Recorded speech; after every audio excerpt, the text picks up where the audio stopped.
O Vasco foi muito abaixo daquilo que eu imaginava na partida de ontem diante do Fluminense. E eu cheguei a apontar o Vasco como favorito antes da partida. Olhando a tabela de classificação, o momento do Vasco, o momento do Fluminense, eu afirmei que há muito eu não via o Vasco entrando em campo como favorito diante dos adversários cariocas. O Fluminense tinha que vencer, estava no desespero. E o Vasco ainda abriu o placar logo no início com esse gol do Felipe Coutinho. Mas o time foi mal. E o Carille, na entrevista coletiva, mudou o tom e falou sobre reforços. Elogiou o Marcelo Santana. Eu preciso te mostrar. Beleza pura, povão vascaíno, que bom ter você de volta aqui no meu canal, que a cada dia cresce graças ao seu like. Deixe o seu joinha aí, se inscreva no canal, ative as notificações. Juntos, vamos chegar à marca dos 80 mil. Eu vou rodar a vinheta e na volta só dá Vasco!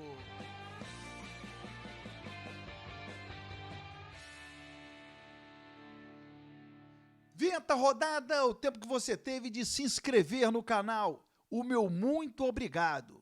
Eu estarei sempre por aqui, com o Vasco ganhando, empatando ou perdendo, na boa ou na ruim. Se inscreva no canal. Torcedor, o Vasco fez uma partida muito ruim, muito abaixo daquilo que a gente imaginava. Praticamente todos os jogadores do Vasco não funcionaram, né? As jogadas aéreas para o Verratti, elas não surtiram efeito. O meio-campo pouco produziu. A defesa teve problemas. Enfim, foi uma noite ruim do Vasco da Gama. É para se jogar tudo fora? É para a gente fazer críticas pesadas? Não. Ainda não. Foi apenas o quarto jogo sob o comando do Carille. Ainda está muito cedo, mas há que se ter um sinal de alerta, em cima, inclusive, da tabela de classificação do Campeonato Carioca. E eu vou falar sobre isso, vou te mostrar. Estou preocupado, mas não quero ficar sozinho nessa. Bom, antes, é importante nós ouvirmos Fábio Carille. Peguei o trecho mais importante do que ele falou ontem na entrevista coletiva. Primeiro sobre a chegada de reforços e o trabalho do Marcelo Santana em busca de um atacante. Nós todos sabemos, e o clube tem trabalhado muito, bastante para a chegada, né? Mas a gente sabe que não é fácil e a gente vai buscando alternativas dentro do que a gente tem dentro do elenco.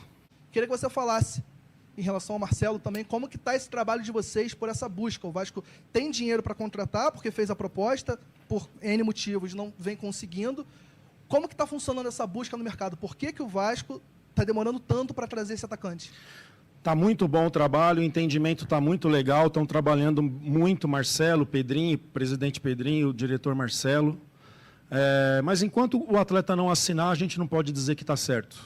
Né? É isso, estão fazendo propostas, estão analisando, está chegando perto de acertar, daqui um pouquinho vem alguém e atravessa por inúmeras situações, né? E a gente acaba não acontecendo, mas a gente continua trabalhando, eles estão trabalhando muito para chegar a esses reforços que tanto o clube necessita. O que se deve a essa questão da queda técnica dos jogadores? Porque muitos jogadores de qualidade errando passes fáceis, errando jogadas, muitas vezes parecia que a bola estava queimando. Queria que você falasse se tem a ver com psicológico, erro técnico, erro psicológico, o Vasco não conseguiu lidar com o momento da partida? A ideia era encher o campo do adversário, até no primeiro gol ali que origina a falta ali, que o Oliveira toma amarelo, a gente estava todos no campo ofensivo, circulamos a bola errada, eles roubaram ali num contra-ataque e acabou fazendo a falta e na sequência o gol. Não sei se a gente perdeu um pouquinho a confiança, né, e conhecendo os jogadores e o grupo nesse momento, só sei que foi um jogo abaixo, tanto coletivamente, aí a responsabilidade é minha, como tecnicamente também de alguns atletas. Carille, você não estava aqui ano passado, mas a gente sofreu muito com o mesmo problema que aconteceu hoje. A gente começa um primeiro tempo muito bem e ali, depois que a gente faz um gol, o time cai muito de produção. Hoje aconteceu essa mesma coisa e também no segundo tempo nós vimos um time totalmente apático. Como explicar essa queda de produção logo ali no primeiro tempo após o gol? A gente tem que trabalhar dia a dia. Nos primeiros jogos, falei da parte física, seria normal cair pelo pouco tempo de trabalho. Hoje já não foi isso. Então é com calma agora, analisar o jogo hoje ainda, amanhã, para ter uma reunião com eles, para que a gente possa acertar o quanto antes e ter um rendimento melhor dentro de campo. Fábio Carilli, que sempre falou bem assim nas entrevistas coletivas, né? Nunca foi de resposta curta. Ontem, visivelmente, bastante chateado com o que ele viu em campo. Se você pegar as entrevistas anteriores, o Fábio Carilli costuma dar respostas mais longas, passando, antecipando até algumas informações. Ontem, ele foi sempre curto, breve, estava incomodado com o momento do Vasco, que realmente o time não produziu. E qual é a minha preocupação a partir de agora? É a tabela de classificação da Taça Guanabara. Eu falei em vários momentos, o time alternativo precisava pontuar, porque quando o time principal chegasse, iria encarar 3 clássicos, e o Vasco era inferior a Fluminense, Flamengo e Botafogo. O Vasco não podia depender das vitórias em cima dessas equipes para se classificar para a fase semifinal.